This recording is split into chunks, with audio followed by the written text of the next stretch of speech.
everybody and welcome to the session. Welcome to lecture number 5 of our chapter hydrocarbons. एक बार chat box में फटाफट से बता दो, am I clearly visible and audible? All clear, all clear. बहुत सारे clear आ गए मेरे पास. All right, all right, all right. ले टोपी मुझे बोल रहे हो तुम लोग, मुझे शर्म आनी चाहिए तुम्हें, शर्म. समझ रहे हो, घर में चुल्लू भर पानी को लो और उसमें कुछ नहीं करना है, ठीक है, पढ़ाई करो. चलो भाई, तो स्टार्ट करते हैं lecture number 5 of our chapter hydrocarbons. Hydrocarbons में हम ऑलमोस्ट सब पढ़ चुके हैं. आज इसका ऑलमोस्ट लास्ट चैप्टर है. इसके बाद बस केवल 2 छोटे छोटे से टॉपिक बचेंगे जो हम डाउट सेशन में साथ में ही कवर कर लेंगे, ठीक है.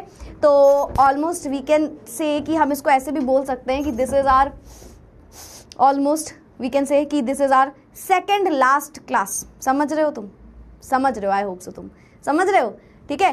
तो सेकेंड लास्ट क्लास हो सकती है ये केमिस्ट्री की, डिपेंडिंग ऑन कि हम कितना पढ़ेंगे. हो सकता है थर्ड लास्ट क्लास हो, ठीक है. चलो तो yes yes yes, lecture number 5, let's get started. हमने एल्काइंस पढ़ लिया था. एल्काइंस में थोड़े बहुत टॉपिक्स हमारे रह गए थे, है ना, बहुत छोटे से टॉपिक्स रह गए थे. तो हम थोड़ा सा एल्काइंस के बारे में और जानते हैं. चलो तो एल्काइंस क्या बचा था हमारा, बहुत सारी रिएक्शंस कर ली थी, कुछ कुछ रिएक्शंस बची थी. सबसे पहले हाँ, ये वाली रिएक्शन देखो. एल्काइन को अगर मैं लेके मैं पढ़ा रही थी आपको केमिकल प्रॉपर्टीज ऑफ एल्काइन, है ना. तो हमने केमिकल प्रॉपर्टीज में ब्रोमीन लगाना, बहुत कुछ लगाना सीखा था. अब अगर मैं इसी केमिकल प्रॉपर्टी में C ट्रिपल बॉन्ड C को उठाऊं, C ट्रिपल बॉन्ड C को उठाऊं, ठीक है. C ट्रिपल बॉन्ड C को उठा लिया हमने, और मैं बोलूं इसमें ब्रोमीन ऐड करना है. पर इस बार कैसे करना है, 2 टाइम्स ऑफ कोई भी HBr, कोई भी आप एसिड उठाओ, जैसे कि हेलोजन एसिड वाले, जैसे कि hydrogen bromide, hydrogen chloride, hydrogen iodide, है ना, सल्फ्यूरिक एसिड, कुछ भी 2 टाइम्स. अब सुनना, सिंगल टाइम में क्या होता है, जब ये एक होता है तो एक ही उठ के यहाँ लग जाता है, एक बॉन्ड टूट जाता है ना, और एक हाइड्रोजन लग जाता है, ठीक. लेकिन हमने 2 टाइम्स उसको लेना है, तो 2 बार ये रिएक्शन होगी ऐसे. सबसे पहली बार में क्या होगा बेटा, ये मैं आपको एक बार भी बता सकती हूँ, बोलो तो, है ना, एक एक करके भी समझ सकते हो चाहो तो. HBr केवल लिख दो, ठीक है. तो सबसे पहले ब्रोमीन अंदर जाएगा.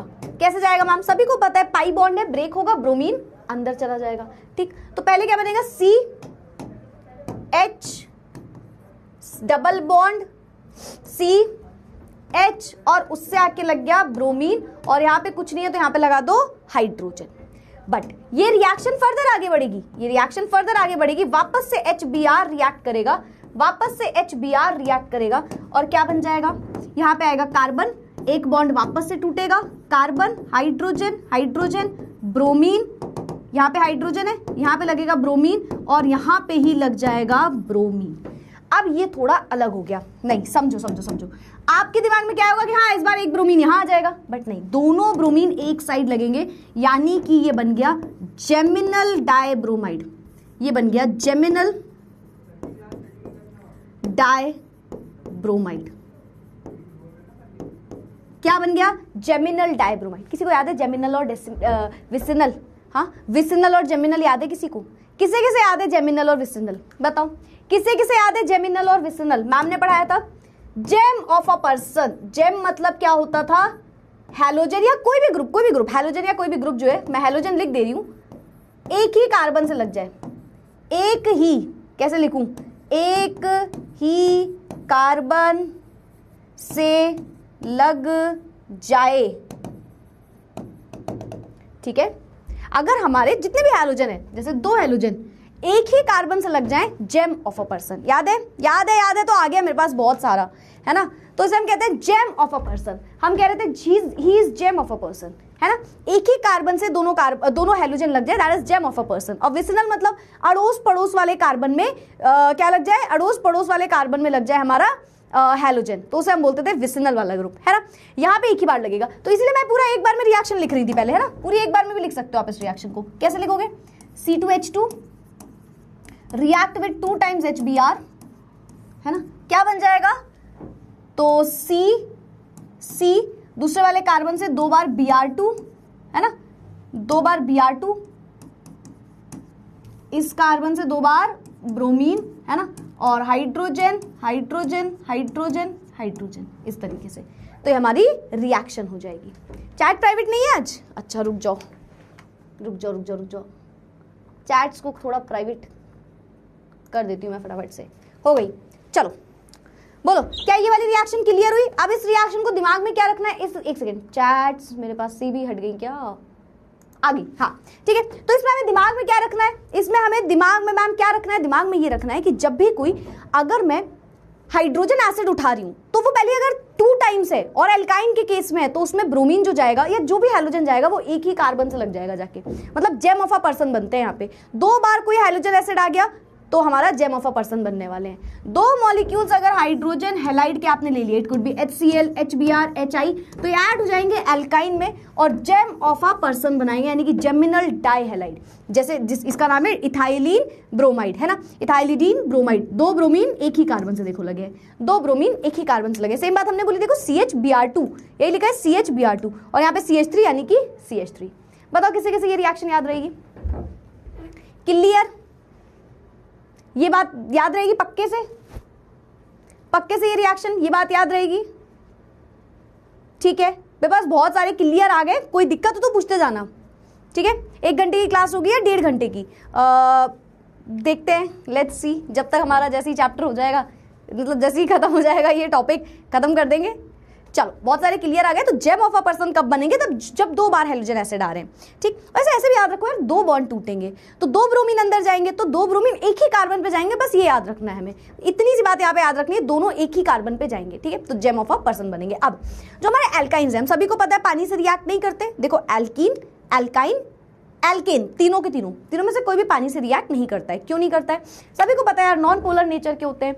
वहीं अगर हम एल्कीन और एल्काइन की बात करें, बहुत स्लाइटली पोलर होते हैं पर फिर भी पानी से रिएक्ट नहीं करते। लेकिन यहाँ पे एक लेकिन और एक बट वर्ड यूज करना है हमें। क्या? हमारा एल्काइन पानी से रिएक्ट कर सकता है, लेकिन एक कंडीशन लेके जानी पड़ेगी। वो कंडीशन क्या है?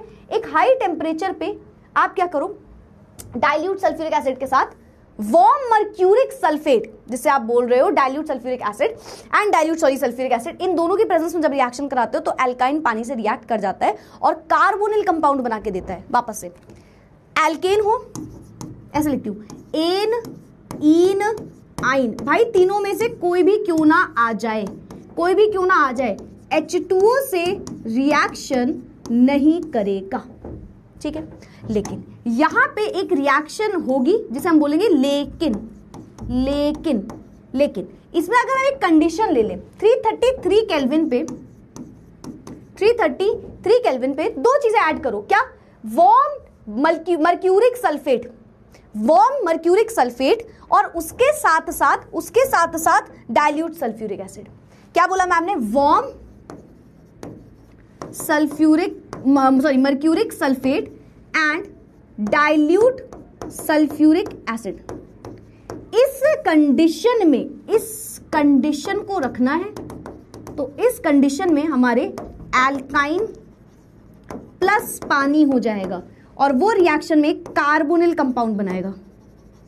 कार्बोनिल कंपाउंड का मतलब क्या होता है? C डबल बॉन्ड O जिससे लगाओ। जैसे एल्डिहाइड एक कार्बोनिल ग्रुप है, कीटोन कार्बोनिल ग्रुप है, कार्बोक्सिलिक एसिड कार्बोनिल ग्रुप है, C डबल बॉन्ड O जिससे लगाओ वो कार्बोनिल ग्रुप होते हैं, ठीक है। C डबल बॉन्ड O जिससे लगाओ। कौन सा C डबल बॉन्ड O वाला ग्रुप बनेगा? भी रिएक्शन समझाएंगे। पहले ये चीज लिख लो कि एल्काइन भी रिएक्शन नहीं करते, है ना। एल्काइन रिएक्शन नहीं करते पानी से कोई रिएक्ट नहीं करता हाइड्रोकार्बन्स में। लेकिन 6:30 पे बायो की क्लास है, चलो देखते हैं अगर हो जाएगा 6:30 तक। चलो यहाँ पे सुनो पहले मेरी बात। लेकिन यहाँ पे एक लेकिन वर्ड आ गया। वो लेकिन क्यों आ रहा है? एक कंडीशन है मैम। 333 केल्विन ले लो, वार्म मर्क्यूरिक सल्फेट और डाइल्यूट सल्फ्यूरिक एसिड। क्या क्या बोला मैम ने? 333 kelvin temperature, warm mercuric sulphate and dilute sulphuric acid. ये 3 चीजें दिमाग में बैठा लो। इस कंडीशन में एसिड की रिएक्शन, एल्काइन की रिएक्शन पानी से हो जाएगी। इस कंडीशन में एल्काइन की रिएक्शन पानी से हो जाएगी। इस कंडीशन में एल्काइन की रिएक्शन पानी से हो जाएगी। और वो बनाता क्या है? Carbonyl compound. वो क्या बनाता है? Carbonyl compound. अभी रिएक्शन बताती हूँ, रुको। However, एक मॉलिक्यूल पानी का ऐड होता है एल्काइन में, warm with this to form carbonyl compounds. तो ये हमें दिमाग में बैठाना है। चलो रिएक्शन की तरफ आगे बढ़ते हैं। अब पहले कुछ मत सोचो, पहले बस दिमाग में रिएक्शन सोचो। आप सिर्फ और सिर्फ रिएक्शन सोचो क्या होगा। देखो अगर मैं बोलूं C triple bond C reaction कराई किससे? पानी से। क्या मैम पानी से डायरेक्ट रिएक्शन होगी? नहीं होगी। क्या पानी से डायरेक्ट रिएक्शन होगी? नहीं होगी। किसके प्रेजेंस में होगी मैम? 3-4 कंडीशंस भाई। क्या कंडीशन है? सबसे पहले HgSO4 है ना, वार्म मर्क्यूरिक सल्फेट प्लस थोड़ा सा डाइल्यूट H2SO4 और साथ ही साथ 333 केल्विन का टेम्परेचर। ये 3 कंडीशन लगाओ। इस कंडीशन में पानी की रिएक्शन हो सकती है। आप सोचो पानी की रिएक्शन कैसे होगी। पानी है क्या, H प्लस OH माइनस, ये बॉन्ड टूटेगा है ना, एक को H पकड़ा दो, एक को OH पकड़ा दो, है ना, एक को H दे दो, एक को OH दे दो, किसी को कोई भी चीज आप दे सकते हो, है ना। मान लो मैंने इसको H दे दिया, इसको OH दे दिया, चलेगा, है ना। बाकी अदरवाइज मैम अगर 3 कार्बन होते तो क्या होते, 4 कार्बन, तो यार आप सभी को पता है मार्कोनिकॉव रूल, दिमाग में रख लेना बस, ठीक है। तो यहाँ पे क्या होगा, C 2 बॉन्ड बचेंगे मैम, C एक को आपने हाइड्रोजन देने को बोला है ना, एक एक हाइड्रोजन दोनों से ऑलरेडी लगे होंगे, है ना, यस मैम। अब एक को आपने हाइड्रोजन देने को बोला, एक को OH देने को बोला, ये हमारा रिएक्शन हो गई। अच्छा, आपको पता है ये रिएक्शन यहाँ पे रुकती नहीं है, ये रिएक्शन यहाँ पे रुकती नहीं है, यहाँ पे बस ये दिमाग में रखना, हर रिएक्शन में कुछ छोटी छोटी सी बातें बस वही आपको दिमाग में रखना है, ठीक है। यहाँ पे क्या दिमाग में रखना है, देखो C डबल बॉन्ड C बन गया, एक से OH लगा, एक से H लगा, पर ये रिएक्शन यहाँ पे रुकती नहीं है, इसमें रीअरेंजमेंट होता है, ये रिएक्शन यहाँ पे नहीं रुकती। मतलब हमें लग रहा है कि अल्कोहल जैसा ग्रुप बन रहा है, पर यहाँ पे रीअरेंजमेंट या जिसको आप बोलते हो आइसोमेराइजेशन होगा, ठीक, रीअरेंज करेगा ये खुद को रीअरेंज करेगा। अच्छा, रीअरेंज करता क्यों है, जब बहुत ज्यादा स्टेबल नहीं होता कोई कंपाउंड, वो खुद में बहुत स्टेबल नहीं है इस पूरी रिएक्शन के अंदर, ऐसा नहीं है कंपाउंड स्टेबल नहीं, इस रिएक्शन में ये कंपाउंड स्टेबल नहीं है तो ये रीअरेंजमेंट करेगा। जैसे आइसोमेराइजेशन भी कई जगह लिख देते हैं कि बाद में अपना एक आइसोमर फॉर्म कर लेता है, यही रिएक्शन में अंदर जाने के बाद एक आइसोमर फॉर्म कर लेता है। और वो आइसोमर क्या होता है, वो आइसोमर क्या होता है कि ये कार्बन से डबल बॉन्ड से ऑक्सीजन लगेगा, सिंगल बॉन्ड से कार्बन लगेगा, बाकी यहाँ पे हाइड्रोजन लगा दो जो रिक्वायरमेंट है H3, ये रीअरेंजमेंट होता है। C डबल बॉन्ड हो CH3 बन जाता है, CHO कहाँ गया, CHO CH3, ये क्या बन गया, एक एल्डिहाइड, 2 कार्बन का एल्डिहाइड है इथेनल, इस रिएक्शन में फॉर्म हो जाएगा इथेनल। अब इसे वापस सुनना वरना ये बात आप भूल जाओगे, ठीक है, इसे वापस सुनना वरना ये बात आप भूल जाओगे। सुनो, मैंने एक एल्काइन लिया, पहली चीज तो पानी से रिएक्ट करेगा, नहीं करेगा मैम, तो कभी भी नहीं करेगा, नहीं, एक कंडीशन में कर सकता है, 333 केल्विन का टेम्परेचर रखो, मर्क्यूरिक सल्फेट लेके जाओ, warm mercuric sulphate along with dilute sulphuric acid, in 3 condition को जब आप लगाओगे तो H प्लस और OH माइनस जो पानी में है वो रिएक्शन कर देगा। तो एक बॉन्ड हटाएंगे, एक को हाइड्रोजन देंगे, एक को OH दे देंगे, ठीक है, बन गई रिएक्शन। लेकिन ये रिएक्शन में रीअरेंजमेंट होगा। रीअरेंजमेंट कैसे होगा, रीअरेंजमेंट में क्या होगा कि ये बॉन्ड इस कार्बन ऑक्सीजन के साथ आएगा, ऐसे देखो, ये बॉन्ड इस कार्बन ऑक्सीजन के साथ आएगा और इसी वजह से ये हाइड्रोजन कार्बन के पास चला जाएगा। तो इस कार्बन से डबल बॉन्ड से ऑक्सीजन लग गया और इसका जो हाइड्रोजन था वो उस कार्बन पे चला गया, तो इसका रीअरेंजमेंट हो गया, जैसे अगेन आप बोल सकते हो कि यहाँ पे आइसोमर बन गया, इसने अपना आइसोमर बना दिया, ये खुद नहीं बना। आप ध्यान से देखो, ये एक आइसोमर ही तो है, number of carbon, hydrogen, oxygen सब बराबर है, तो ये अपने खुद का एक आइसोमर बनाने लग जाता है, ठीक है। बताओ क्लियर हुई ये बात, आप सुनना क्या लिखा है। However, 1 molecule of water adds with alkynes on warming with mercuric sulfate and dilute sulfuric acid 333 kelvin में और बनाता है कार्बोनिल कंपाउंड, ठीक है। कैसे बनाएगा, सपोज मैंने 2 कार्बन वाला ग्रुप लिया, H2 हो गया है ना रिएक्शन, तो ये डबल बॉन्ड लगा और इससे OH लग गया, पर अब रीअरेंजमेंट होगा, ये इसको डबल बॉन्ड देगा और ये अपना हाइड्रोजन ऊपर कार्बन को दे देगा, ठीक है। तो यहाँ पे बन गया हमारे पास एक एल्डिहाइड वाला ग्रुप, हमारे पास बन गया एक एल्डिहाइड वाला ग्रुप। इतनी सारी रिएक्शन अलग से नोटबुक में लिखनी है, फॉर्मूला शीट इस चैप्टर के लिए, फॉर्मूला शीट क्यों होगी, मतलब इसमें तो इतने फॉर्मूला कुछ है ही नहीं। और रही बात रिएक्शन की, तो मैंने आपसे पहले भी बोला है, अगर कर पाओ तो एक सेपरेट कॉपी तो मैं नहीं बोलूंगी, मैं ये बोलूंगी आप जहां पे भी कर रहे हो, जैसे आपने लास्ट पेजेस को, या देखो आपके ऊपर डिपेंड करता है, कॉपी बना सकते हो, पतली सी कॉपी ले लेना, और बल्कि कॉपी बनाओगे तो आपका तो बहुत ही बेनिफिट हो जाएगा। पता है क्यों, क्योंकि आप वो कॉपी 12th की रिएक्शन कॉपी बना सकते हो, 12th में आपको रिएक्शन कॉपी बनानी ही पड़ेगी।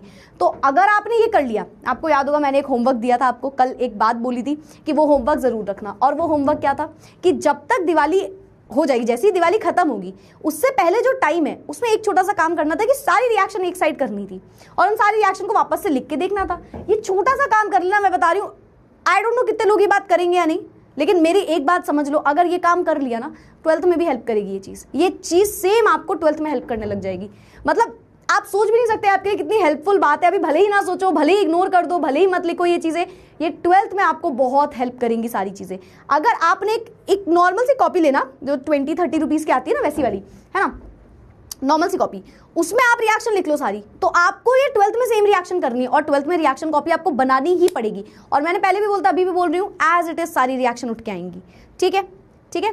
सो यस, बाकी अदर देन दैट आप लास्ट पेज के पास देख लो या फिर कोई स्टार्टिंग के पेजेस देख लो, वो तो फिर आपके ऊपर है, जैसे नोट्स बनाने हो। ठीक है, बट अगर करोगे तो ये बिलीव मी आपके लिए बहुत बहुत बड़ी बात है, बहुत बहुत ही अच्छा रहेगा आपके लिए खुद के। ठीक है, चलो आगे बढ़ जाऊं, आगे बढ़ जाऊं। ओके, पक्का, वेरी गुड, आगे बढ़ते हैं। नेक्स्ट क्या है हमारे पास, पॉलीमराइजेशन। पॉलीमराइजेशन हम पढ़ चुके हैं एल्कीन्स के लिए, सेम एल्काइन के लिए। जैसे पॉलीइथीन बनाई थी, पॉलीइथीन, वैसे ही पॉलीइथाइन बना सकते हो, कुछ नहीं करना है। अच्छा, एल्काइन बस एक चीज ऐड होती है, जैसे वहां पे पॉलीइथीन एक स्ट्रेट चेन बन रही थी, याद है, CH2 double bond CH double bond CH2, ऐसा था, लिख ही देती हूँ, CH2 डबल बॉन्ड CH2, इसको n टाइम्स लेने पे, पॉलीमराइजेशन करने पे CHN लग जाता था ऐसे यहाँ पे, है ना, ये हो जाता था, नंबर ऑफ कार्बन आ जाते थे यहाँ पे, H2 है ना, और बॉन्ड टूट जाता था, बहुत सारे पॉलीमर आ जाते थे, है ना। अच्छा, यहाँ पे एक चीज होगी कि यहाँ पे दो तरीके से हो सकती है, ये वाली रिएक्शन लीनियर रिएक्शन कहलाती है, लीनियर पॉलीमराइजेशन। जब बहुत सारे पॉलीमर बनते हैं, मतलब बहुत सारे मोनोमर से कोई ग्रुप बनता है जिसे हम पॉलीमर बोलते हैं, और वो एक स्ट्रेट चेन में लगे होते हैं, जैसे प्लास्टिक्स वगैरह में पॉलीथीन वगैरह यूज हो रही है। पर उसके साथ एक साइक्लिक पॉलीमराइजेशन भी होता है एल्काइन में, जो आपको भी मैं समझाऊंगी। ठीक है, तो पहले हम लीनियर समझते हैं, क्या होता है, बहुत छोटी छोटी यूनिट्स एल्काइन की, जैसे हम बोलेंगे मोनोमर, है ना, जैसे 1 इथाइन, 2 इथाइन, 3 इथाइन, 4, 5, 6, 10, 20, 50, 100, 200, 300, ऐसे बहुत सारे इथाइन के छोटे छोटे ग्रुप्स आ जाए, है ना, जिन्हें हम बोलते हैं monomer. Smaller unit of alkyne आ जाए, मोनोमर्स आ जाए, तो वो आपस में जुड़ के एक पॉलीइथाइन बना सकते हैं, एक स्ट्रेट चेन की अभी हम फिलहाल बात कर रहे हैं। ठीक है, तो स्मॉल यूनिट्स आपस में मिलकर एक लार्ज यूनिट बनाते हैं, है ना। पॉलीइथाइन के भी बहुत सारे यूजेस हैं, जैसे कि हमने पॉलीइथीन के जाने थे। ये बहुत अच्छा बेटा एक कंडक्टर होता है, इलेक्ट्रिसिटी वगैरह में इलेक्ट्रिसिटी वगैरह में इसको यूज करते हैं। ये चीपर होता है, लाइटर होता है मेटल कंडक्टर के कंपैरिजन में। तो जब मेटल कंडक्टर को कहीं यूज करना होता है, तो आपने देखा कुछ कंडक्टर्स, मेटल कंडक्टर आप देख रहे हो तो कुछ बहुत महंगे होते हैं, कुछ बहुत सस्ते होते हैं। तो क्या होता है उसमें, यही सब तो होता है कि छोटे मोटे घोल मोल करके उसको सस्ता और महंगा कर दिया जाता है, तो बस ऐसे ही होता है। तो ये बहुत अच्छा कंडक्टर होता है इलेक्ट्रिसिटी के लिए, है ना। तो कई बार क्या होता है, जैसे किसी मेटल को यूज करने की जगह हम इसको यूज कर लेते हैं, ये हल्का भी होता है और सस्ता भी होता है। ठीक है, फिर ये इलेक्ट्रोड्स वगैरह के लिए यूज किया जाता है बैटरीज में, जो हम देखते हैं ना, एनोड कैथोड, तो बहुत सारे इलेक्ट्रोड्स में इसको भी यूज करते हैं। इवन इलेक्ट्रोड्स में भी हम लिख देते हैं कॉपर की रॉड है, ये रॉड है, पर उसमें बहुत सारी चीजें भी कई बार मिली होती है ना। तो ये इन सब की जगह यूज किया जाता है। ठीक है, ठीक है, तो ये इन सब की जगह भी यूज किया जाता है। अब जैसा मैंने आपको बोला, ये सिर्फ एक लीनियर पॉलीमराइजेशन नहीं दिखाता है एल्काइन, ये साइक्लिक पॉलीमराइजेशन भी दिखाता है। साइक्लिक पॉलीमराइजेशन का मतलब समझो, मतलब एक रिंग बना देगा, एक चेन बना देगा, और ये रिंग कोई और नहीं, बेंजीन की ही रिंग है। तो एक बहुत इंपॉर्टेंट रिएक्शन है, बहुत इंपॉर्टेंट रिएक्शन है, जो आप अरीन्स में भी पढ़ने जाओगे। ठीक है, सेम यहाँ पढ़ोगे, सेम अरीन्स में पढ़ोगे। ठीक है, सुनना, अगर मैं एल्काइन की एक चेन ले लूं, पर उसमें कम से कम कितने कार्बन होने चाहिए, ध्यान से सोचो, तो कम से कम 3 पेयर ऑफ कार्बन, मतलब कम से कम 6 कार्बन होने चाहिए, क्योंकि हमें पता है साइक्लिक में बेंजीन बनने वाला है, और बेंजीन में 6 कार्बन होते हैं यार। तो क्या करना है आपको, दिमाग बस ये लो, आपको बनाना क्या है, हमें बनाना है C6H6, है ना। अगर मैं बोल रही हूं cyclic polymerisation of alkyne,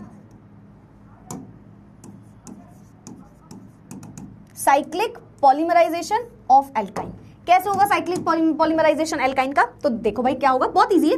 C triple bond CHH, 3 pair कम से कम चाहिए, क्योंकि मुझे पता है मुझे क्या बनाना है भाई। कोई दुनिया का इंसान कुछ भी बोले, मुझे पता है पहले मुझे बनाना क्या है, बात खत्म। और जब हमें ये पता होता है हमें क्या बनाना है, तो आगे की कहानी आसान हो जाती है यार, है ना। मुझे पता है मुझे ये बनाना है, ये बनाना है। मैं जैसे आप बोलते हो बेंजीन, हाइड्रोजन लगाना हो लगा दो, है ना, ये बनाना है। मैं C6H6 कैसे बनेगा सोचो, अगर मैं 3 पेयर में ले लूं CH, है ना, ट्रिपल बॉन्ड, और यहां पे भी CH ट्रिपल बॉन्ड CH, सोचो अब क्या करना है, देखो क्या करना है बताओ। मैम इस बॉन्ड को इधर दे दो, इस बॉन्ड को इधर दे दो, है ना, और एक बॉन्ड को इधर दे दो, यहां पे, है ना, हो गया, बन गया। क्या करना था और बताओ, और कुछ करना पड़ा, कुछ नहीं करना है। एक बॉन्ड इधर शिफ्ट कर दो तो इसके बीच में एक बॉन्ड आ जाएगा, इन दोनों में एक बॉन्ड आ जाएगा, और इन दोनों में एक बॉन्ड आ जाएगा, और बाकी ऑल्टरनेट पोजीशन पे ट्रिपल बॉन्ड लग जाएंगे, हो गया, है ना।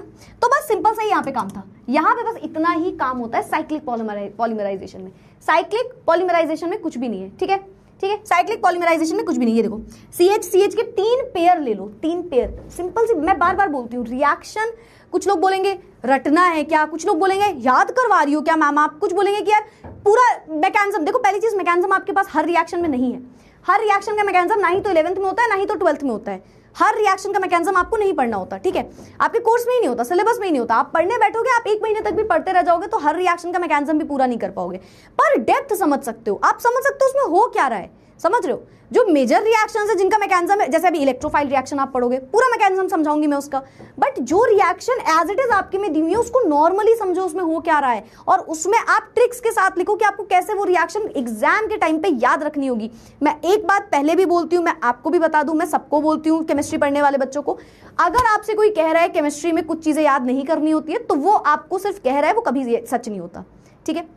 मैं खुद कहती हूँ कि हाँ यार समझो, चीजों को समझना पड़ेगा, समझना तो पड़ेगा, कोई उसके लिए शॉर्टकट नहीं है, लेकिन समझने के साथ साथ आपको कुछ चीजें याद रखनी पड़ेंगी। मैं बार बार ये बात बोल रही हूँ, मैं खुद बोलूंगी आपको कि यार नहीं नहीं, केमिस्ट्री तो रटने वाला सब्जेक्ट है ही नहीं, सिर्फ पढ़ना है, सच बात है, समझना है, लेकिन आप सोचो कुछ चीजें हैं जो हमें तो लर्न करनी ही नहीं है, तो आप बेवकूफ बन रहे हो, आप गलत ले रहे हो बातों को। किसी भी इंसान की बात मत मानना, कुछ चीजें, ट्रिक्स, टेक्निक्स अपनी बनानी पड़ती हैं ताकि एग्जाम के टाइम पे हम हार्ड वर्क, फालतू नहीं क्या हो रहा होगा, क्या लगाएंगे, क्या नहीं, आप सिंपल समझो कहां से कहां तक पहुंचना है, 2-3 चीजें समझनी पड़ेंगी, किसके प्रेजेंस में हो रही है, हो गई रिएक्शन।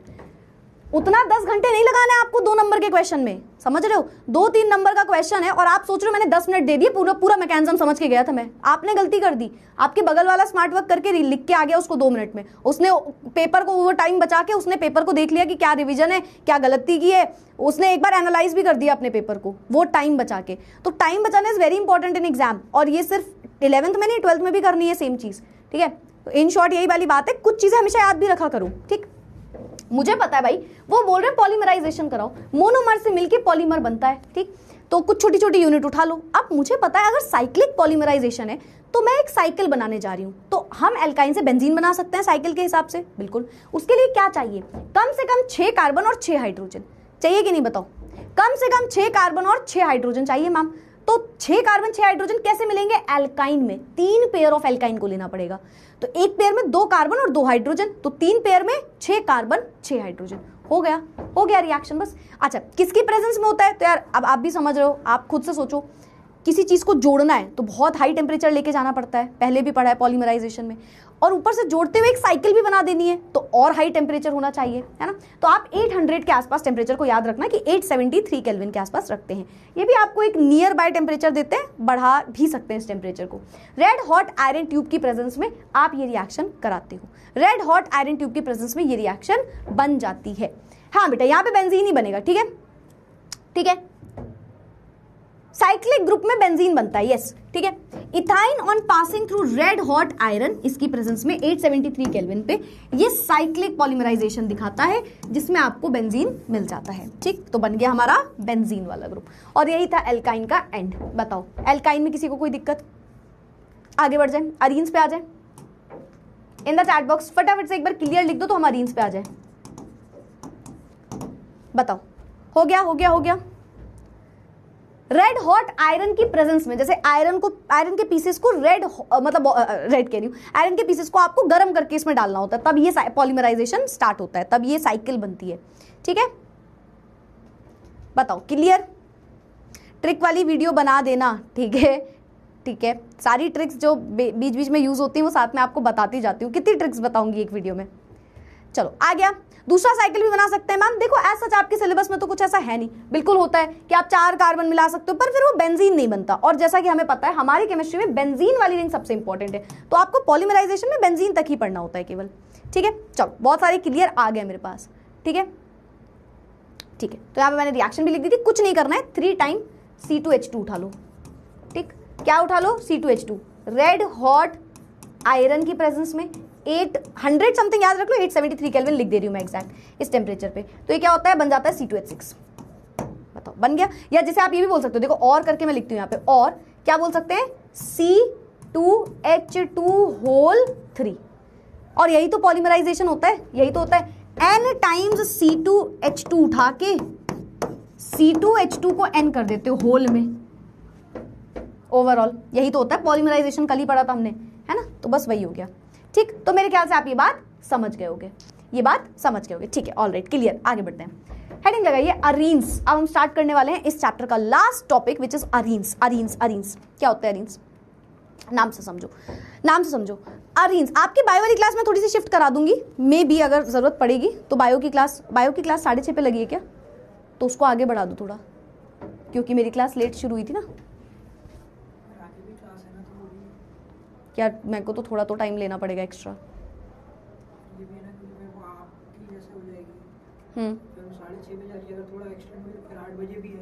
क्योंकि मेरी स्टार्ट हुई है 5:40 पे, तो मेरे को तो ये टॉपिक कराना है, मतलब देख लोगे 10-15 मिनट आगे कर देना, ठीक है। चलो यहाँ पे आ जाओ, वापस आ जाओ। Aromatic, aroma. एरोमेटिक पहले भी बताया, किसी को पता है अरोमा एरोमेटिक बोलते हैं? बताओ अरोमा का मतलब, बताओ। मैम नहीं बता रही, तुम बताओ अरोमा का मतलब बताओ फटाफट से। एरोमेटिक वर्ड कहाँ से आया था? याद है किसी को? एरोमेटिक वर्ड कहाँ से आया था? Just a second. कहाँ से आया था एरोमेटिक वर्ड? अरोमा से। और अरोमा का मतलब क्या होता है? 8 बजे की क्लास नहीं है आपकी आज? 8 बजे कोई क्लास है या नहीं है? अरोमा मतलब smell. Very good, very good, very good, very good. चलो कुछ तो याद है तुम्हें। हाँ, 8 बजे क्लास नहीं, एक बार बता दो तो मैं थोड़ा सा आगे बढ़वा दूं। बायो की क्लास, कोई भी क्लास नहीं आज 8 बजे की है? मैथ्स की तो नहीं है 8 बजे? मैथ्स की नहीं है? मैथ्स वाले सर तो तुम्हारे जा रहे हैं भैया घूमी घूमी करने दिवाली पे। नहीं है क्लास? अरे फिर क्या दिक्कत है, फिर क्या टेंशन है? टेंशन ही नहीं है यार। मैथ्स की तो नहीं है, फिजिक्स की है तो बता दो मुझे। चलो ठीक है, ओके ओके ओके, ठीक है, फिर तो कोई दिक्कत नहीं है। फिर तो मैं मतलब 6:45 के आसपास ही वाइंड अप करवाऊंगी, मतलब डिपेंड करता है टॉपिक के ऊपर। चलो अच्छा पढ़ो। एरोमेटिक, पहली चीज एरोमेटिक कंपाउंड जब हम सुनते हैं ना, मुझे पता है, आपको भी पता है, आपके दिमाग में बेंजीन आता है, विच इज करेक्ट। पर सिर्फ बेंजीन नहीं होता, हमने पहले भी ये बात जानी थी। ऑर्गेनिक केमिस्ट्री के पहले ही चैप्टर में ये बात बता दी गई थी कि ये एरोमेटिक ग्रुप्स जो है, हाँ बेंजीन इज द मेन, मतलब कहते हैं ना हीरो है बेंजीन, एरोमेटिक का हीरो है बेंजीन। बाकी सब साइड कैरेक्टर्स हैं, बहुत साइड कैरेक्टर्स हैं, मतलब बहुत छोटे छोटे साइड कैरेक्टर्स हैं। वो हीरो के आसपास भी नहीं है बिल्कुल भी, ठीक है। वो ऐसे साइड कैरेक्टर्स हैं जो आसपास भी नहीं है इसके, ठीक। तो ये हमारे एरोमेटिक कंपाउंड्स में बेंजीन तो किंग है, बट उसके अलावा भी कुछ चीजें होती हैं, ठीक है। तो अरीन्स एक एरोमेटिक वर्ड है, जैसा आप सभी ने बताया। इसका मतलब होता है प्लेजेंट अडर, मतलब इसकी स्मेल होती है, खुद की एक स्मेल होती है, ठीक है।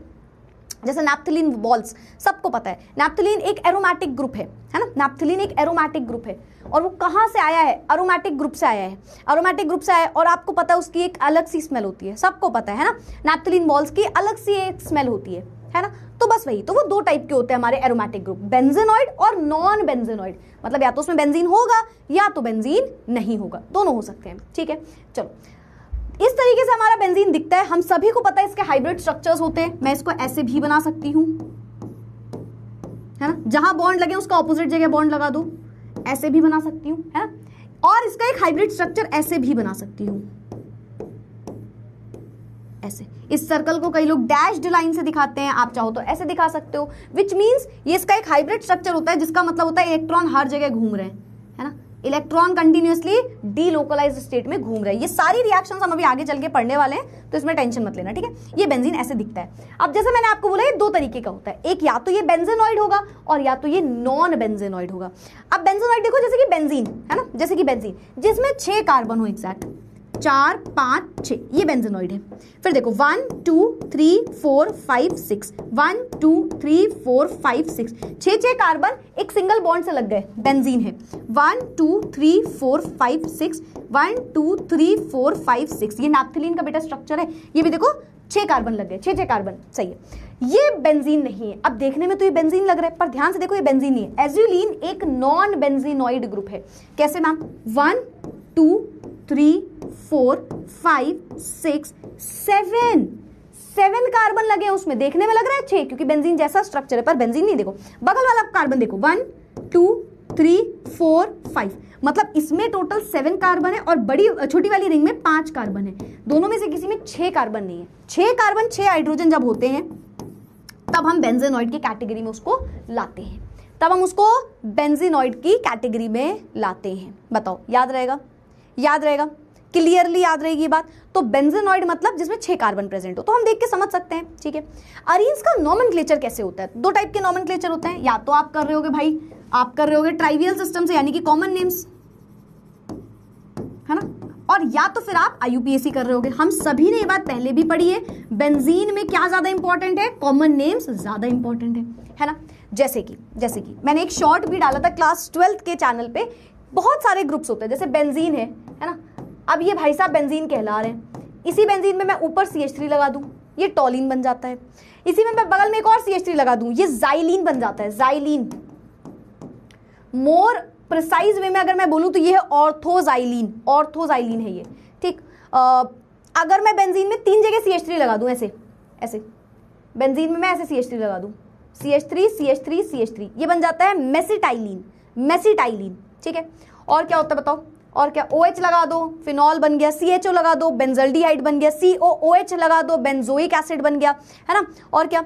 CONH2 लगा दो, एसिटामाइड बन गया, है ना। और क्या लगा दूं? बताओ और क्या लगा सकते हैं?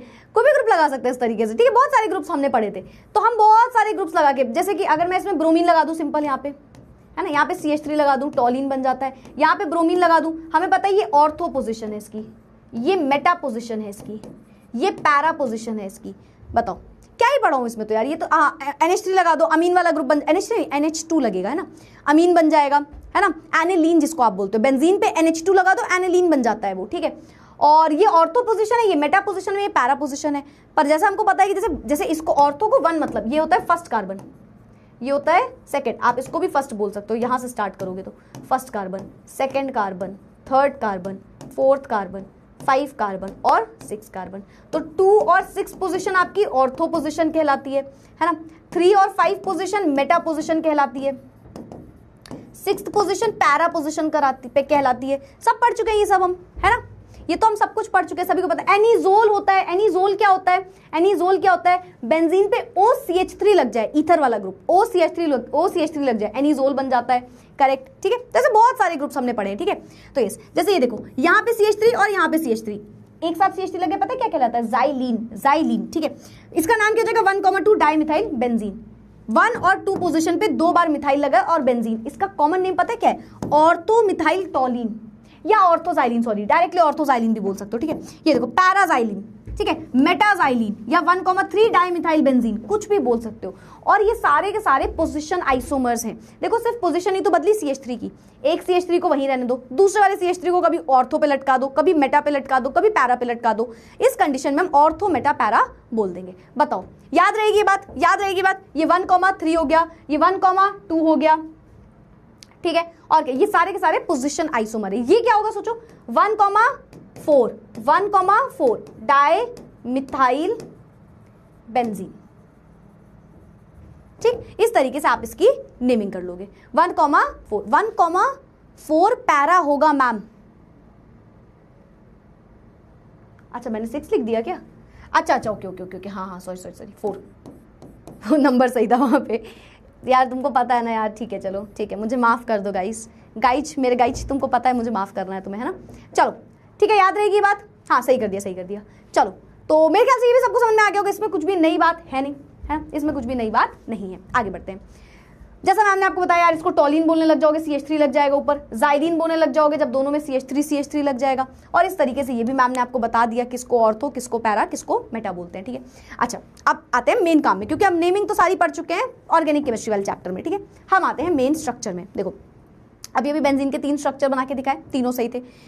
बेंजीन में डबल बॉन्ड है, डबल बॉन्ड, एक सेकेंड थोड़ा सा याद करो। एल्केन, एल्कीन, एल्काइन, सबसे स्टेबल कौन होता था बताओ? सबसे स्टेबल एल्केन होता था मैम, सिंगल बॉन्ड, फिर एल्कीन, फिर एल्काइन। मतलब डबल और ट्रिपल बॉन्ड आने से किसी में हम बोलते हैं कि क्या हो जाता है, उसमें स्टेबिलिटी कम हो जाती है, ठीक है। अब ये पॉइंट दिमाग में रखना जो भी हमने बात बोली, ठीक है। चलो अब बेंजीन के बारे में जानते हैं। क्योंकि बेंजीन में पाई बॉन्ड लगे हुए हैं तो इसमें अनसैचुरेशन बहुत ज्यादा होगा। अनसैचुरेशन मतलब अनसैचुरेटेड ग्रुप्स कौन से होते हैं हमारे मैम? डबल और ट्रिपल बॉन्ड वाले। और बेंजीन में 3 डबल बॉन्ड लगे हुए हैं एक साथ, तो ये तो बहुत ही अनसैचुरेटेड ग्रुप है, ठीक है, बहुत हाईली अनसैचुरेटेड होता है। लेकिन ये स्टेबल होता होगा या नहीं? अरे मैम नहीं होता होगा, डबल बॉन्ड लगा स्टेबल थोड़ी होगा। पर एक्चुअली में benzene is a very highly stable compound. In fact ये स्टेबल क्यों होता है ये सुन के तुम एकदम ऐसा oh my God true love ऐसे हो जाओगे तुम, वो मतलब एकदम नादिया मेरी सोनी सवारी मेरी बग्गो। ठीक है, कल मुझे पता नहीं किसने इंस्टा पे मैसेज किया, किसी बच्चे ने, मैम आपको पता है नादिया अब नादिया नहीं रहा, वो नादिर बन चुका है। बेटा मैंने भी रिसर्च करी है इस चीज़ के ऊपर और मुझे भी पता है ये बात। मैंने उनकी रील बहुत स्क्रॉल करने के बाद समझा कि हाँ वो नादिर ही है। ठीक है, क्या क्या बातें चल रही है हमारे बच्चों से, बताओ क्या कॉम्बिनेशन बैठ रहा है हम लोग का। चलो पढ़ो इसे, ठीक है पढ़ो। टर्टल लग रहा है बहुत सही बेटा, बस तुम रेस मत हार जाना। टर्टल लग रहा है पर तुम रेस मत हार जाना 11th क्लास में अपने बच्चों से, अपने क्लासमेट्स के साथ। ठीक है, चलो चलो आओ यहाँ पे। ठीक है, ये सब क्या देखना पड़ रहा है। अच्छा, तो ये सुन के बड़ा अजीब लगेगा कि हम ये बोलते हैं कि बेंजीन में डबल बॉन्ड है तो वो अनस्टेबल होना चाहिए, पर बेंजीन स्टेबल है। और स्टेबिलिटी का क्या रीजन है कि इसके पास डबल बॉन्ड है। ये सोचो कैसी अजीब सी बात है, ये कैसी अजीब सी बात है, समझ रहे हो ये कौन सी बात है। दिमाग लगाओ, दिमाग लगाओ। बेंजीन किसी में भी डबल ट्रिपल बॉन्ड आता है वो अनस्टेबल होता है, जैसे एल्कीन एल्काइन एग्जांपल में देखा था हमने। लेकिन बेंजीन में डबल बॉन्ड है पर फिर भी वो स्टेबल है, और वो हाईली स्टेबल है, और उसका रीजन ये है क्योंकि उसमें डबल बॉन्ड है। तो ये क्या बात हुई मैम, क्या बात हुई है, इसका मतलब क्या है, इसका मतलब समझो, इसका मतलब समझो। बेंजीन में जो डबल बॉन्ड है ना वो डीलोकलाइज स्टेट में। अब डीलोकलाइज से क्या लेना देना मैम, डबल बॉन्ड है तो वो तो घुमा फिरा करता ही है ना, सब में ही होगा। नहीं, बेंजीन में अपनी ही रिंग में वो डीलोकलाइज होता रहता है, मतलब वही डबल बॉन्ड हर जगह लग रहा है। तो इससे भी क्या लेना देना मैम, लेना देना है। बेंजीन में बनते हैं रेजोनेटिंग स्ट्रक्चर्स। लिख लो ये बात, जिस भी चीज के जिस भी कंपाउंड के जितने ज्यादा रेजोनेटिंग स्ट्रक्चर होते हैं वो उतना स्टेबल हो जाता है भाई साहब, समझ रहे हो। वापस से अब पूरी कहानी को देखो, थोड़ा समराइज करते हैं। किसी में भी डबल बॉन्ड ट्रिपल बॉन्ड होता है वो अनस्टेबल होता है, या उसकी स्टेबिलिटी कम हो जाती है,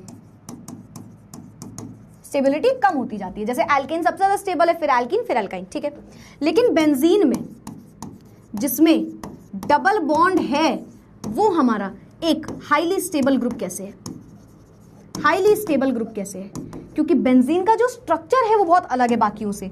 बेंजीन का structure is very different from the other double और ट्रिपल बॉन्ड वाले कंपाउंड्स।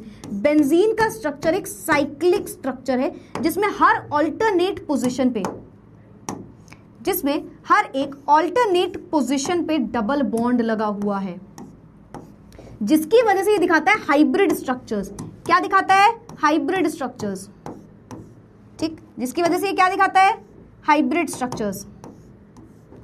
हाइब्रिड स्ट्रक्चर्स मतलब मैम, मतलब ये डबल बॉन्ड इधर भी हो सकता है, इधर भी हो सकता है, इधर भी हो सकता है। देखो हाइब्रिड स्ट्रक्चर है ना, लास्ट में इसका एक हाइब्रिड स्ट्रक्चर क्या बनेगा, ये रेजोनेटिंग स्ट्रक्चर्स है और हाइब्रिड स्ट्रक्चर लास्ट में क्या बनेगा मैम, हर जगह है वो डबल बॉन्ड।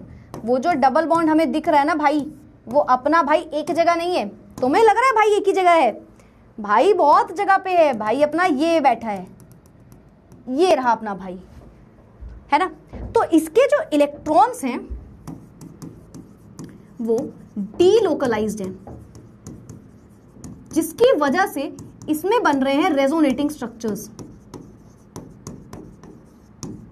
तो सोचो, डबल बॉन्ड ट्रिपल बॉन्ड होने की वजह से किसी की स्टेबिलिटी घटती है, पर बेंजीन में डबल बॉन्ड के होने की वजह से स्टेबिलिटी बढ़ जाती है। क्यों, क्योंकि रेजोनेटिंग स्ट्रक्चर्स होते हैं। रेजोनेटिंग स्ट्रक्चर्स बेटा जितने मोर, उतना ज्यादा हमारी स्टेबिलिटी मोर।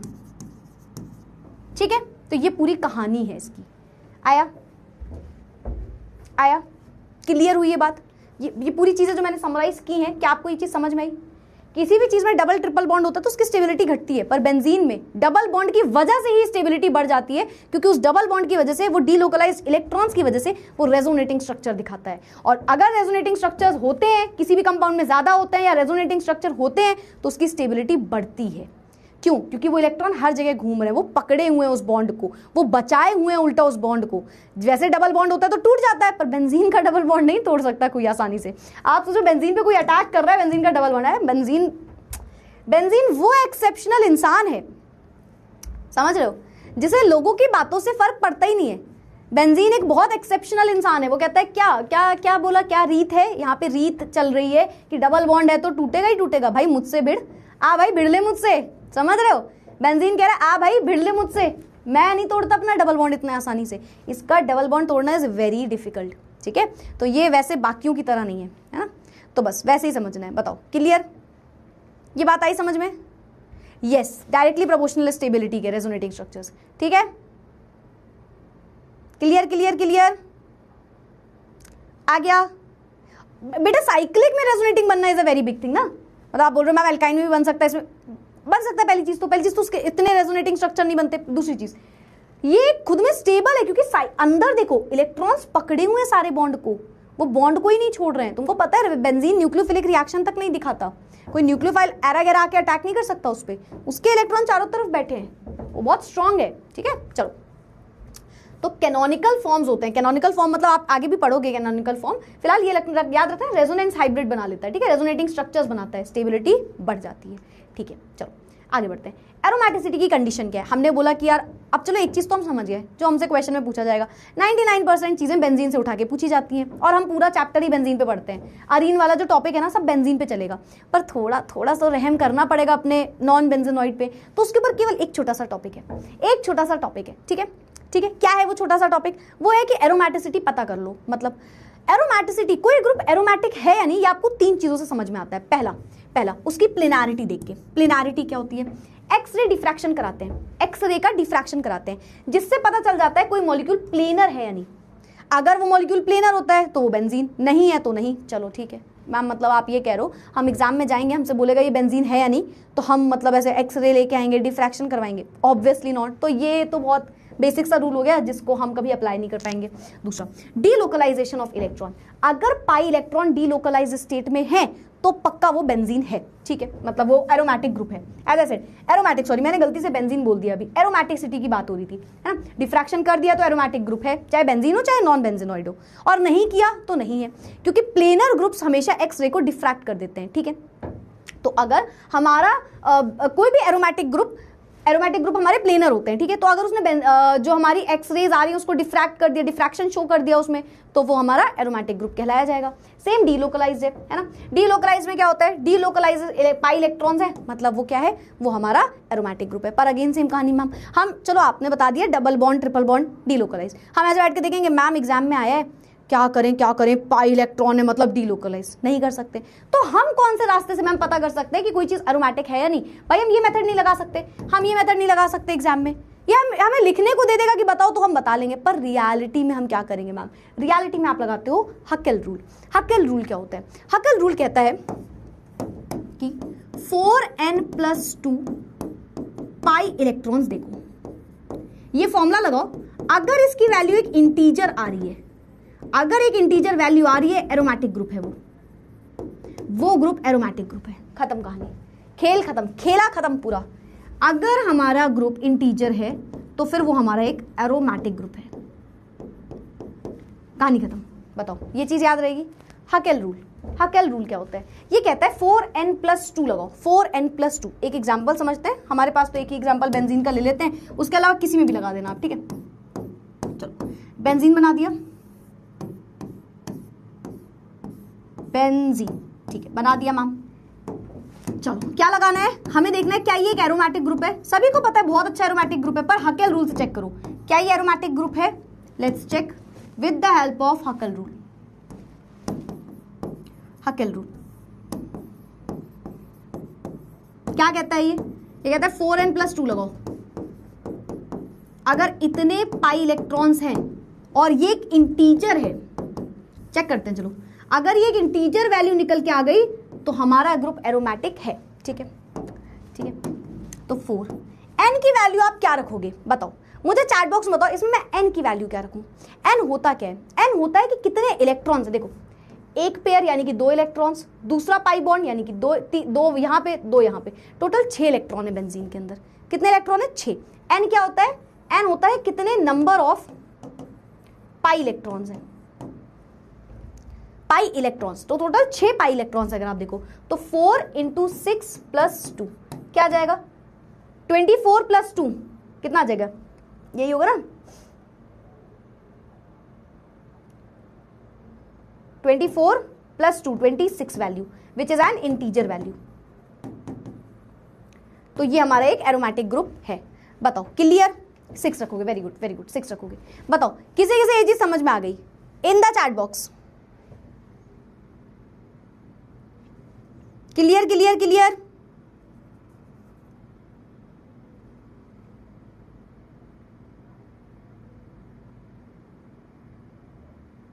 Clear clear clear.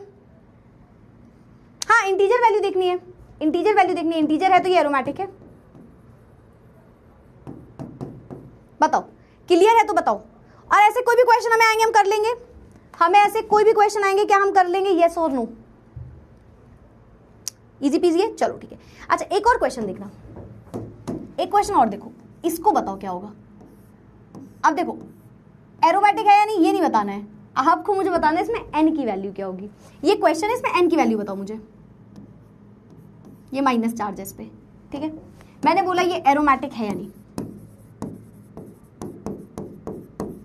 एरोमेटिक है या नहीं ये बताना है। क्या करोगे, 4n + 2 पाई इलेक्ट्रॉन्स चेक कर लेंगे, है ना। हाँ मैम 4 × n की वैल्यू मैं क्या रखूं बताओ। 4 रखेंगे, बहुत सारे बच्चे 4 बोल रहे हैं, सब गलत हो, किसी एक ने भी सही आंसर नहीं दिया। 6 रखोगे। 6 क्यों रखेंगे मैम, n है क्या, नंबर ऑफ पाई इलेक्ट्रॉन्स, ठीक है सही बात है एकदम, नंबर ऑफ पाई इलेक्ट्रॉन। सभी ने गलत आंसर दिया है पता है। पर अगर यहाँ पे एक माइनस चार्ज है तो माइनस चार्ज भी तो बेटा इलेक्ट्रॉन है, माइनस चार्ज है तो इलेक्ट्रॉन। माइनस का मतलब क्या होता है, क्या उसमें ऐसे आप देखोगे तो क्या माइनस दिखेगा आपको, नहीं इलेक्ट्रॉन होगा उसमें। यानी कि अगर लोन पेयर है तो आपको वो भी ऐड करना होता है, लोन पेयर, ठीक। और यहाँ पे ये लोन पेयर ही होते हैं, यहाँ पे एक लोन पेयर है सपोज, जैसे मैंने माइनस चार्ज लगाया था वो 2 इलेक्ट्रॉन्स थे ना, आप इसको ऐसे लिख सकते थे, है ना। तो जो लोन पेयर है आपको वो भी लिखना पड़ेगा। तो यहाँ पे टोटल कितने इलेक्ट्रॉन्स हो गए इस केस में, इस केस में हमारे पास हो गए 6 इलेक्ट्रॉन, यानी कि 2 इलेक्ट्रॉन ये, है ना, 2 इलेक्ट्रॉन ये और 2 इलेक्ट्रॉन्स यहाँ पे, 2 इलेक्ट्रॉन्स यहाँ पे, तो टोटल 6 इलेक्ट्रॉन्स यहाँ पे भी हैं, ठीक है। तो +2 × पाई इलेक्ट्रॉन्स, तो कितने इलेक्ट्रॉन्स आ गए, 24, 25, 26 सेम आ गए, 26 पाई इलेक्ट्रॉन्स है इसमें। तो ये भी एक इंटीजर वैल्यू है, तो यानी कि ये भी एक एरोमेटिक ग्रुप है, ठीक है। तो एक एक्स्ट्रा क्वेश्चन ये इसलिए करा दिया कि कभी इस टाइप से घुमा दे तो आपको समझना होगा। चलो in the chat box, in the chat box फटाफट से क्लियर लिख दो। हाँ भाई, भाई तुमको ये कुर्ती चाहिए, हम होलसेल में आए थे इधर। मुझे कुर्ती नहीं चाहिए। से हाय टू माय स्टूडेंट्स, नहीं बोल दो ना। Hi everybody. इसी की शादी है गाइस, मिल लो इससे। सबको पता है कि तुम्हारी शादी है, पता है। इस गाइस हर नेम इज ऊर्जा, शी इज माय सिस्टर, ठीक है। अभी ये शॉपिंग करने गई है क्योंकि इसको तो छुट्टी नहीं लेनी है, मुझे लेनी पड़ती है छुट्टी, ठीक है। तो दुल्हन गाइस, दुल्हन दुल्हन ये रही ठीक है, नहीं लेनी है मुझे कुर्ती, ठीक है बाय। चलो चलो, ऑल राइट आ जाओ, दुल्हन शॉपिंग कर रही है ठीक है चलो, ओके ओके कॉन्ग्रेचुलेशन। अरे बाप रे इतनी सारी विशेष, okay I send your wishes to her for sure, I definitely send your wishes to her, ठीक है। हाँ हर नेम इज ऊर्जा, तो द थिंग इज कि हमारे पूरे स्कूल कॉलेज समाज में हमारे जैसा नाम ही नहीं है। My name is Tapur and her name is Urja, so तापुर and ऊर्जा, तो हम तापुर ऊर्जा हैं। और पूरे दुनिया में ऐसा नाम बहुत रेयर होता है, तो हम दोनों का बट ये नाम है, ठीक है। हाँ क्यूट है दुल्हन, अरे यार ठीक है, अरे बाप रे इतने सारे बहुत प्यारी प्यारी विशेष जो आ रही है, I send it to her, ठीक है। चलो आ जाओ, yes she is my real sister, yes हम 2 ही बहनें हैं, ठीक है। चलो ऑल राइट आ जाओ यहाँ पे आ जाओ, ठीक है। चलो तो ये हमारे एरोमेटिक ग्रुप हो गया। तो एक एक्स्ट्रा क्वेश्चन इसलिए बताया कि ऐसे टाइप के भी पूछ सकते हैं वो घुमा के, तो कभी आपको घूमने को क्वेश्चन दे दे, वो आपको घुमा के क्वेश्चन दे दे, तो आपको याद रखनी है ये बात, ठीक है। कुर्ती ले लो मैम, अच्छी है ठीक है ले लूंगी मैं। चलो ये बात सबको क्लियर है मेरे ख्याल से, मैं आगे बढ़ रही हूँ, ठीक है। परफेक्ट चलो मैं आगे बढ़ती हूँ इसमें। एरोमेटिसिटी की कंडीशन, अच्छा मेरे ख्याल से वही सब है क्या, हाँ वही सब है जो मैंने बताया, अच्छा सेम ही है मैंने स्लाइड ही नहीं देखी थी, ठीक है तो हो गया, ठीक है। अच्छा एक और चीज, कई बार आप हैकेल रूल को इस तरीके से लगाते हुए देखोगे। कई लोग कहते हैं आपको ऐसे नहीं समझना है ना, तो आप ये बोल दो कि n का मतलब है नंबर ऑफ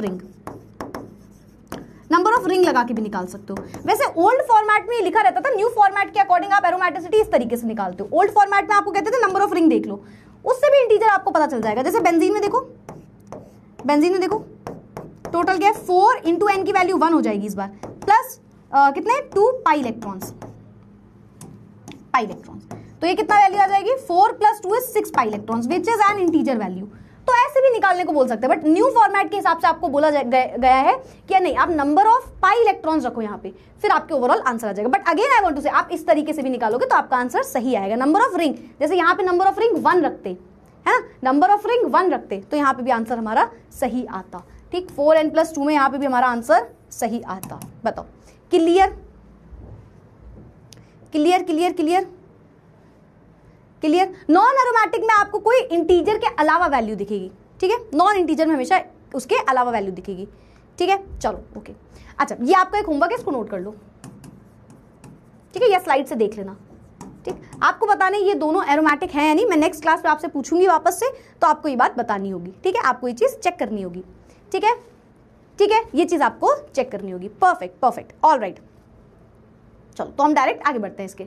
अब हेडिंग लगाइए, प्रिपरेशन ऑफ बेंजीन। बेंजीन को प्रिपेयर कैसे करते हैं हम बेंजीन को प्रिपेयर कैसे करते हैं, ठीक है। बेंजीन को प्रिपेयर करने के लिए बहुत सारे मेथड होते हैं, जैसे लैब का मेथड होता है, साइक्लिक पॉलीमराइजेशन अभी पढ़ा, डीकार्बोक्सिलेशन और रिडक्शन, एक एक करके समझेंगे। सबसे पहली रिएक्शन आप पढ़ चुके हो, क्या करना है, कुछ मत देखो, पीछे वाली स्लाइड भूल जाओ, पीछे वाली स्लाइड भूल जाओ। सुनो, एल्काइन को लेना है, रेड हॉट आयरन, और क्या था 873 केल्विन हाई टेम्परेचर था ना। इस टेम्परेचर में रेड हॉट आयरन की प्रेजेंस में हम 3 एल्काइन के मोनोमर भेज दे, इथाइन इथाइन इथाइन, तो क्या बन जाएगा, C6H6, एक बेंजीन बना के दे देगा ये। साइक्लिक पॉलीमराइजेशन, सेम चीज यहां पे लिखी है। बताओ कोई दिक्कत पहली रिएक्शन में, कोई भी दिक्कत पहली रिएक्शन में तो बता दो, बताओ कोई भी दिक्कत इस पहली वाली रिएक्शन में। साइक्लिक पॉलीमराइजेशन अभी जस्ट समझा था, कुछ जरूरी नहीं है, कुछ नया नहीं है, ठीक है। मैम नंबर ऑफ रिंग 1 कैसे हुई, अरे बेटे ये जो रिंग है ये कहाँ गई, ये एक ही रिंग तो है, एक ही रिंग तो है, मतलब एक साइकिल जो है, जो बंधी हुई चेन है वो कितनी है। जैसे इस क्वेश्चन में आप एक नहीं लिखोगे रिंग, 2 रिंग है उसमें, इसमें एक रिंग है ना, तो रिंग के हिसाब से वो बोल रहे थे। चलो तो ये समझ में आ गया, ठीक है, ये समझ में आ गया। बायो की क्लास थोड़ी सी आगे हो जाएगी आपकी। ये हमारा हो गया पहला रिएक्शन। दूसरी reaction decarboxylation, again not a very big thing, बहुत बेसिक सी रिएक्शन है। डीकार्बोक्सिलेशन सबको याद है यार, बताओ, सोडा लाइम यार, क्या क्या करोगे जिंदगी में अगर ये नहीं याद हुआ तो, सोडा लाइम क्या करना है। चलो रिएक्शन हम करके देखते हैं, ठीक है। हमने क्या किया, हमने वैसे डीकार्बोक्सिलेशन पढ़ा है, बेंजीन को उठाओ, इसमें COONA जोड़ दो, रिएक्शन करा दो NaOH से, in the presence of calcium oxide. Calcium oxide क्या होगा, Na2CO3 बाहर निकलता था, अगर आपको याद हो, Na2CO3 है ना, ये बाहर निकलता था। मतलब मैम एक बेंजीन रहेगा, है ना, उससे मैम कुछ लगा था, अभी तो निकल गया है वो चीज, है ना, क्या बचा मैम, Na2CO3 बाहर आ गया। रिएक्शन तो थोड़ी अजीब है, यहां पे कुछ लगा था मैम, आपने वो हटा दिया, तो ये बेंजीन बेचारा हमारा, हाँ इसका क्या होगा बताओ। यहाँ पे जो लगा था आपने हटा दिया, तो ये तो अनस्टेबल हो गया ना। आप खुद से सोचो बेटा, बेंजीन में था क्या, हर जगह ये कार्बन है, और हर कार्बन से हाइड्रोजन लगा है, मतलब ये जो हाइड्रोजन बचा ना, ये जाके इसकी जगह लग गया होगा, और हाइड्रोजन तो हम बेंजीन के दिखाते ही नहीं है सारे के सारे, तो ये पूरा ओवरऑल बेंजीन बन गया होगा। फिर से वापस से प्रिपरेशन करनी है बेंजीन की फ्रॉम सोडा लाइम, प्रिपरेशन कर रहे हैं हम, ये दिस इज प्रिपरेशन किसकी, बेंजीन की, किससे, सोडा लाइम, सोडा लाइम, मतलब NaOH in the presence of calcium oxide, soda lime की प्रेजेंस में। Na2CO3 निकाल दो मैम, है ना, है ना, Na2CO3 निकाल दो, Na2CO3 निकाल दो, और बचा हुआ हाइड्रोजन इसको दे दो भाई साहब को, क्योंकि इससे कुछ जाएगा और इससे हाइड्रोजन चाहिए होगा बेंजीन बनाने के लिए, तो बन गया ये हमारा बेंजीन। क्या हमने सेम चीज कहीं पे पढ़ी है, कहाँ पे पढ़ी है, सोचो कहाँ पे पढ़ी है सेम चीज। कुछ तो ऐसा था, CH3COOH reaction with reaction with NaOH, Na2CO3 निकल रहा था, है ना। क्या पढ़ा था आपने, यहाँ पे Na था, COONA सॉरी, है ना, प्लस सोडियम एसीटेट के साथ, ये बाहर निकल रहा था, और हो क्या रहा था, ये हाइड्रोजन अंदर आ जा रहा था, तो ये CH4 बन रहा था, plus Na2CO3, in the presence of calcium oxide. ये रिएक्शन सेम पढ़ी थी आपने, डी कार्बोक्सिलेशन रिएक्शन, है ना। डी कार्बोक्सिलेशन क्यों? क्योंकि रिमूवल होता है कार्बन डाइऑक्साइड का, है ना। क्या है ये reaction? D carboxylation reaction, D carboxylation reaction, ठीक है।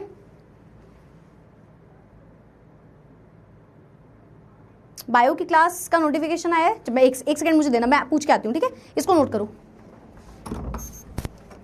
बायो की क्लास लेट करनी है, मेरी क्लास चलेगी आज। इनकी 8 बजे कोई क्लास नहीं है वैसे भी, 11th वालों की।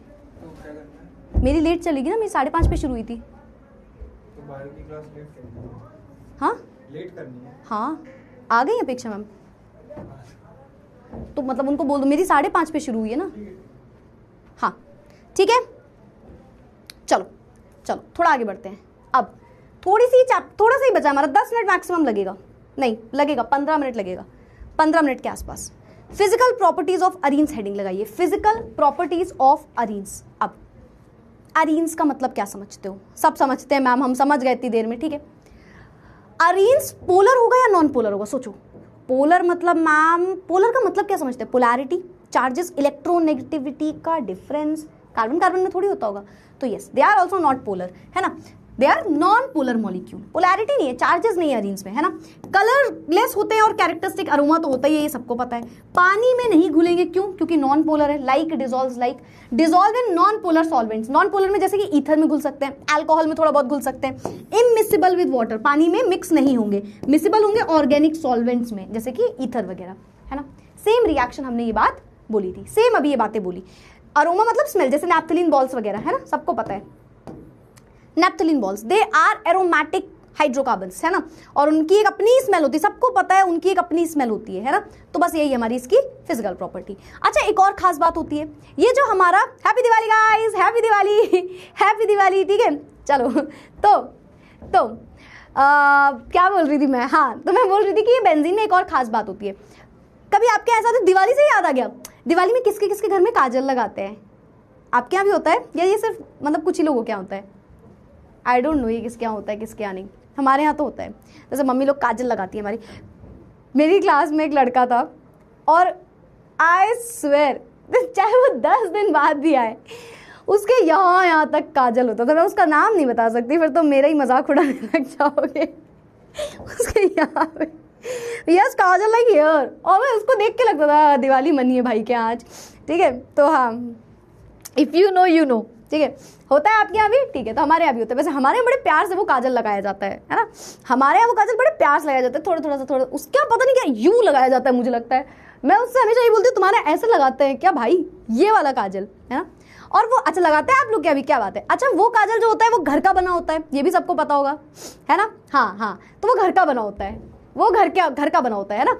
ऐसे आग वग जलाते हैं थोड़ा दिए विए में या कुछ भी, तो ऐसे मम्मी लोग ऐसे करती हैं। तो वो क्या होता है, वो बेसिकली एक इनकम्प्लीट रिएक्शन हुई है, इनकम्प्लीट कंबशन रिएक्शन होती है, जिसमें कार्बन ब्लैक, सूती flame of carbon black form होती है, ठीक है। यस तो यही है। तो यहाँ पे हमारे जो अरीन्स होते हैं ना बेटा, ये भी बर्न करते हैं एक सूती फ्लेम की तरह, और ये येलो कलर की होती है, येलो कलर की इनकी सूती फ्लेम होती है। जैसे हमारे में काजल करते हैं तो ब्लैक कलर की निकलती है ना, उसी तरीके से। क्यों? क्योंकि इनकम्प्लीट कंबशन होता है इनका ऑक्सीजन के कमी की वजह से। यहाँ पे भी इनकम्प्लीट कंबशन होता है, तो ये भी एक इसकी फिजिकल प्रॉपर्टी है कि जो हमारे अरीन्स होते हैं इनमें इनकम्प्लीट कंबशन होता है। 10 मिनट इनकम्प्लीट कंबशन होता है लैक ऑफ ऑक्सीजन में, ठीक है। चलो, वेरी गुड, आगे बढ़ते हैं। अब केमिकल प्रॉपर्टीज हेडिंग लगाइए। बेंजीन इलेक्ट्रोफिलिक रिएक्शंस दिखाते हैं। हमारे जो बेंजीन होते हैं वो इलेक्ट्रोफिलिक सब्स्टिट्यूशन रिएक्शन दिखाते हैं। क्या दिखाते हैं मैम? बेंजीन हमारे इलेक्ट्रोफिलिक सब्स्टिट्यूशन रिएक्शन दिखाते हैं। बेंजीन इलेक्ट्रोफिलिक सब्स्टिट्यूशन रिएक्शन दिखाते हैं, मतलब कोई इलेक्ट्रोफाइल आके बेंजीन पे अटैक कर सकता है। क्यों कर सकता है मैम? सभी को पता है, डीलोकलाइज्ड पाई इलेक्ट्रॉन्स। तुम सोच रहे हो कितनी बड़ी बात, मतलब भाई साहब क्या देख रहे हैं, इलेक्ट्रोफाइल मतलब lover of electrons. Lover of electron है हमारा भाई। इलेक्ट्रोफाइल कौन कौन होता है बताएंगे, जैसे NO3 पॉजिटिव हो सकता है, SO3H हो सकता है पॉजिटिव, है ना, Cl पॉजिटिव हो सकता है, Br पॉजिटिव, बहुत सारे ग्रुप्स हैं। ये भाई साहब देख रहे हैं कि ओ माय गॉड कार्बन दिख रहा है उसको, और कार्बन में इलेक्ट्रॉन ही इलेक्ट्रॉन बैठे अंदर। मैम उसे कैसे दिख रहा होगा, इलेक्ट्रॉन तो अंदर है, हाँ अंदर है, लेकिन हर कार्बन के पास क्या है, हर कार्बन के पास ये पाई इलेक्ट्रॉन का कैरेक्टर आ रहा है, तभी बोलते हैं डीलोकलाइज्ड पाई इलेक्ट्रॉन। वो पाई इलेक्ट्रॉन्स का कैरेक्टर दे रहे हैं, वो डीलोकलाइज घूम रहे हैं भाई, ऐसा है ही नहीं जैसा हम बेंजीन देख रहे हैं। बेंजीन ऐसा है, ऐसे इलेक्ट्रॉन है, मतलब हम एक टाइम पे अगर बेंजीन का स्ट्रक्चर को गौर से देख लेना तो उसमें क्या दिख रहा होगा कि इलेक्ट्रॉन घूम रहा है उसमें, ऐसे 3 इलेक्ट्रॉन कंटिन्यूस ऐसे घूम रहे हैं, 6 इलेक्ट्रॉन अंदर घूम रहे हैं प्रॉपर, समझ रहे हो। तो ये बहुत अच्छी इलेक्ट्रोफिलिक सब्स्टिट्यूशन रिएक्शन दिखाएगा, बहुत अच्छी। इलेक्ट्रोफाइल आएगा, सब्स्टिट्यूट कर देगा, बोलेगा भाई साहब हमको अंदर आना है, हमको चाहिए फुल इज्जत, और ये चला जाएगा इसके अंदर, और ये दिखा देगा electrophilic substitution reaction. Electrophilic substitution reaction में कौन कौन सी रिएक्शन पढ़ोगे आप हेलोजिनेशन पढ़ोगे, nitration, sulphonation, Friedel craft alkylation, Friedel Crafts acylation, ठीक है। तो मैं मेरे ख्याल से फटाफट पढ़ाऊँ, मतलब मैं आगे की रिएक्शन अब नहीं खोलूंगी, 10 मिनट लगेगा मैक्सिमम। अब मैं कोई रिएक्शन नहीं दिखाऊंगी आपको, है ना, मैं कुछ भी रिएक्शन नहीं दिखाऊंगी, बस जो मैं बोलूँ उसे एज इट इज लिखते जाना, सेम कॉपी पेस्ट है क्लास 12th में, ठीक है। हेडिंग लगाइए इलेक्ट्रोफिलिक सब्स्टिट्यूशन रिएक्शंस, इलेक्ट्रोफिलिक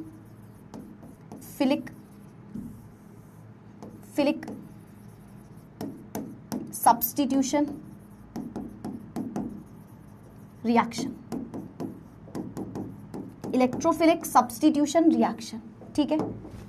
बहुत ही प्यारी, मुझे बहुत पसंद है ये रिएक्शंस, पर्सनली मुझसे पूछो तो मुझे तो प्यार है इन रिएक्शन से, और देखते हैं आपको समझ में आएगी या नहीं, ठीक है। देखो एक बेंजीन है, सबसे पहले हम इसका पहली रिएक्शन करते हैं, चलो पहली रिएक्शन पढ़ेंगे, क्या था, हेलोजिनेशन।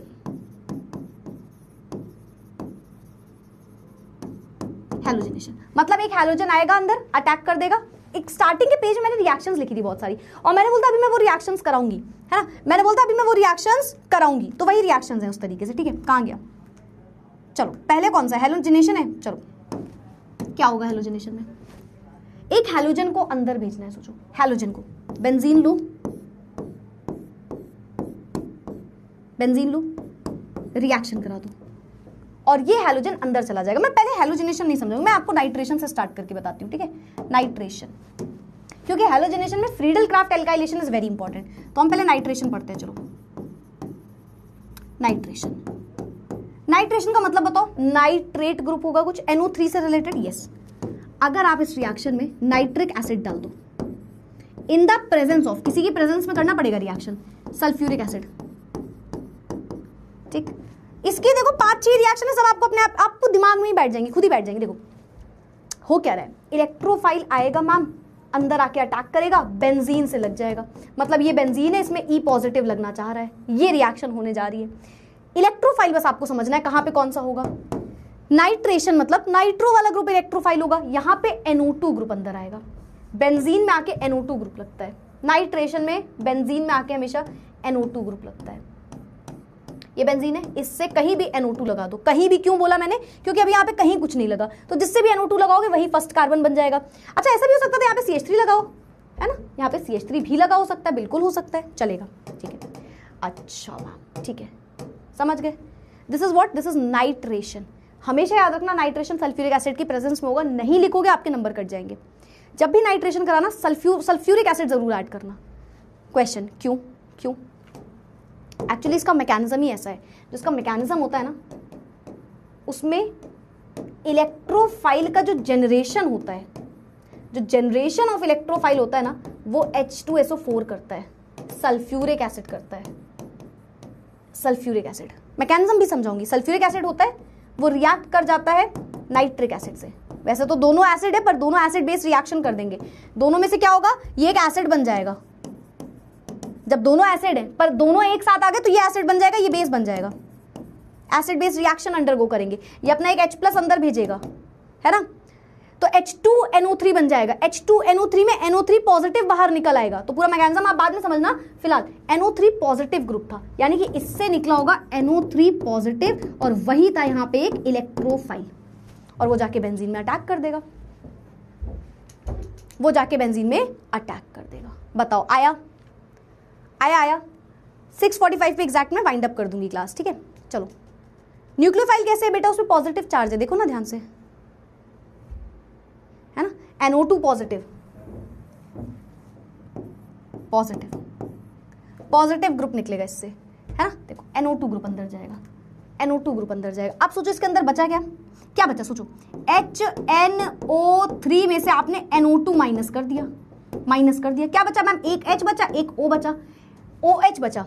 अब एक बात बताओ, जिस कार्बन से आपने NO2 ग्रुप लगाया है उस कार्बन से पहले क्या लगा हुआ था, हाइड्रोजन, भाई हर कार्बन से हाइड्रोजन है, तो यानी कि एंड में हाइड्रोजन बचा और उसका OH बचा, H2O बाहर निकल जाएगा।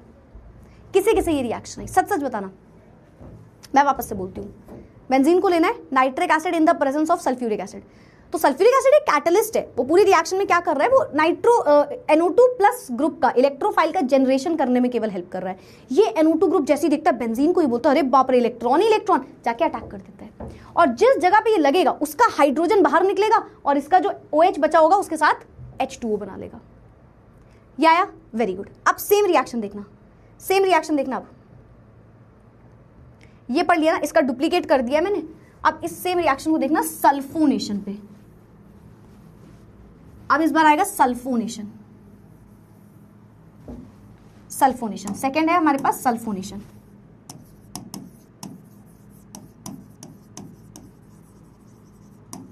सल्फोनेशन में क्या होता है, हमारा बेंजीन, उसमें आएगा सल्फ्यूरिक एसिड, इसको किसी के प्रेजेंस में नहीं करते, SO3 ग्रुप को थोड़ा सा ले लेते हैं बस, ठीक है। इसमें से क्या बाहर निकलता है बेटा, याद रखना, SO3H पॉजिटिव ग्रुप, और यही इलेक्ट्रोफाइल है, यही एक इलेक्ट्रोफाइल है इसमें, तो बेंजीन इसमें आके लग जाएगा SO3H ग्रुप। H2SO4 में से SO3H हट गया, मतलब एक H और एक O बचा, है ना, और जहां से आपने लगाया होगा वहां से हाइड्रोजन जरूर होगा, भाई इससे एक हाइड्रोजन होगा, तो ये हाइड्रोजन और OH मिलके H2O बना लेंगे, सल्फोनेशन, सल्फोनिक एसिड अंदर आएगा, H2SO4 में SO3H सल्फोनिक ग्रुप अंदर आएगा, बताओ हाइड्रोजन का क्या हो गया नाइट्रेशन में, वो H और OH आपस में मिल गए, ये दोनों आपस में मिल गए बेटा, और H2O बना रहे हैं, सेम कहानी, ठीक है। चलो ठीक है, चलो कोई नहीं, ऑल राइट। मैं फ्रीडल क्राफ्ट एल्काइलेशन एसाइलेशन नहीं बताऊंगी अभी, क्योंकि वो बताऊंगी तो मुझे मैकेनिज्म समझाना पड़ेगा साथ में, और फिर मज़ा नहीं आएगी उसको जल्दबाजी में पढ़ने की, तो हम बिल्कुल भी भगाएंगे नहीं, एज आई ऑलवेज से, हमें सिलेबस भगाना नहीं है, एनी हाउ हमें उसको समझ के ही करना है। तो ठीक है, आपको अगर नाइट्रेशन सल्फोनेशन आया फेयर इनफ, वेरी गुड, नहीं आया हो तो कोई बात नहीं, मैं नेक्स्ट क्लास में इसको रिपीट करूंगी। तो ये थी हमारी we can say third last class of chemistry, second से थर्ड लास्ट बन गई है, क्योंकि अभी इसकी एक क्लास बचेगी। खैर, क्योंकि अब हम मिलेंगे दिवाली के बाद, अब आपकी दिवाली की छुट्टियां होंगी, एंजॉय करना आई गेस, 20, 21, 22 3 दिन की छुट्टी आई थिंक सो, और 20